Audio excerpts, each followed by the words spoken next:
While there were some irregularities, there were none of the irregularities which would have risen to the point where they would have changed the vote outcome in a single state. The election was fair as we've seen.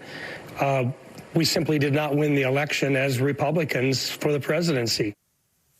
There you have it. Republican Senator Mike Round's public refusal to adhere to Trump's big lie, causing the former president to call him a jerk and a rhino, Republican in name only. But the senator, he stood behind his comments again earlier today. I think as Republicans, we owe it to tell the truth.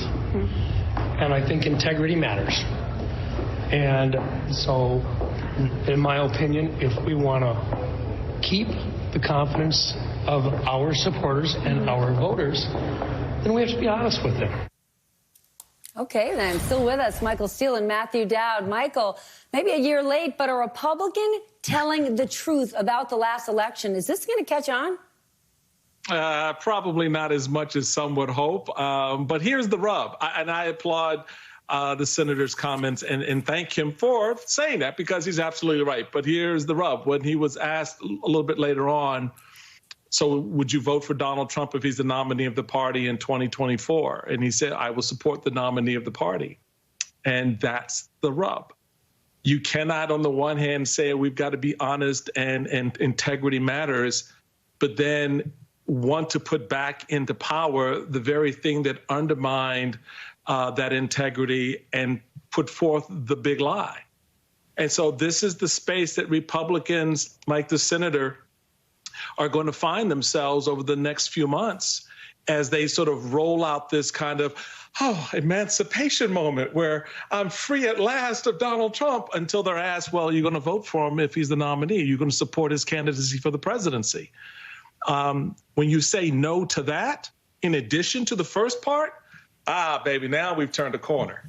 I don't know, Mr. Dowd, what is your take? He's not out there saying that he openly supports Trump. Could this be the opening where we actually start to see the Republican Party fracture in a meaningful enough way that another Republican could challenge Trump? I think the real answer is probably not. I mean, the problem is the Republican Party is very unified. People like what Mike Round said, what Mitt Romney said earlier today, Liz Cheney, Adam Kinzinger are unicorns. I mean, they're unicorns in the party. And some of them can't win re-election. And some of them left. Some of them, Mike Brown's, if he goes any much further, could lose a Republican primary in South Dakota. He's got a governor that's completely on the opposite side of him on this issue, who praises and follows around Donald Trump whenever she can. And so I think the problem isn't Donald Trump, as I keep saying, even though Donald Trump signifies the ailments we have. The problem is 75 to 80% of the Republican primary voters are not aligned with the idea that integrity matters and that the truth matters. They're not there. They believe the election was stolen. They believe that the majority believes that Joe Biden isn't the legitimate president of the United States. They don't believe in COVID science. They don't believe in all these things. That's the Republican voting base today. And so Donald Trump can be here or not be here. The problem Republicans have is when they run in those primaries, they're facing voters that believe exactly what Donald Trump says, and whether Donald Trump is saying it today, tomorrow, or never, that's the party, and that's the problem. Okay, then, Michael, take us to the midterms, because the big lie is an absolute lie, and Americans know that. The majority of the American people know that Joe Biden, whether you like him or not, won in a secure election last year. People say, oh, Democrats are going to get killed in the midterms. But are they? Given the big lie that keeps getting pushed, which is nonsense, if COVID does peak this spring, if inflation slows, we have a strong underlying economy. Are we writing off the fact that Democrats could win in the midterms? Well, now you're going back to how we started the conversation, because that's exactly the point. All those things that you matter are the threads that kind of roll beneath the surface, right? And people are tapped into the inflation thing because gas prices went up and the cost of bread went up and a gallon of milk is now, 30 cents or $1 more than it was.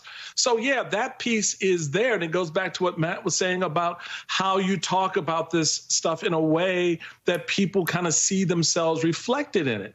And so, yeah, you're absolutely right that, you know, we can be in that position where we see the Democrats make the case. But again, to what Matt just said, when you've got a significant portion of the base, and not just Republican-based voters, by the way, let's be clear about who's part of this mix here. There's some, you know, conservative or center-right, you know, independent and other types of voters that are in that mix. If they believe the big lie, how do you help them turn that corner, which then gets back to the point I was making with the senator. You begin to turn that corner when the leadership is consistent from point one to point end in their discussion. You cannot tell me the thing was bad, but then on the back end of it say, well, I think I'm going to be with the thing that's bad. And that's the problem. You don't turn that with the voters because the leadership is coming across as duplicitous. They're trying to have it both ways. And what I'm saying is you don't get to have it both ways. Donald Trump is that existential threat from beginning to end. And if you don't state that clearly, you'll see 70% of the voters go, they're all lying. And a reminder, Donald Trump lost the last election. Michael Steele, Matthew Dowd, every time I speak to you, you make us smarter. Thank you for joining.